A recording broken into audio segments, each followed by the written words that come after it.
కృష్ణదేవరాయలు తిరుమలను దర్శించినప్పుడు ఇక్కడే విడిది చేసేవారు. క్రీస్తు శకం 1585లో విజయనగర సామ్రాజ్యం పతనమై విజయనగరాన్ని దక్కన్ ప్రాంత ముస్లిం రాజులు సమగ్ర పూర్తిగా నేలమట్టం చేశాక విజయనగర సామ్రాట్లు తమ రాజ్యాన్ని కొన్నేళ్ల పాటు పెనుకొండకు మార్చారు. పెనుకొండ తర్వాత ఇంకొన్నేళ్లకు చంద్రగిరికి మారిపోయింది. చంద్రగిరి నుండి పాలించిన చిట్ట చివరి విజయనగర రాజు పేద వెంకటరాయలు కొండపై భాగాన ఒక సైనిక స్థావరము నిర్మించారు. వారి అవసరముల నిమిత్తం పై భాగంలో 2 చెరువులను నిర్మించి కిందనున్న పెద్ద చెరువు నుండి పైకి నీటిని పంపించేవారని కోట మ్యూజియంలోని సమాచారం ద్వారా తెలుస్తోంది.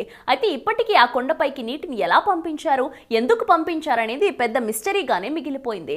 ఆ కాలంలో నీటిని పైకి పంపించేందుకు ఉపయోగించిన సాధనాలు పాడైపోయినప్పటికీ పైన చెరువులు కింద చెరువు ఇప్పటికీ మంచినీటితో కనిపిస్తుండటం విశేషం. ఇక కోటలో చూడదగినది రాణి మహల్, రాజ్ మహల్. రాణి మహల్ 2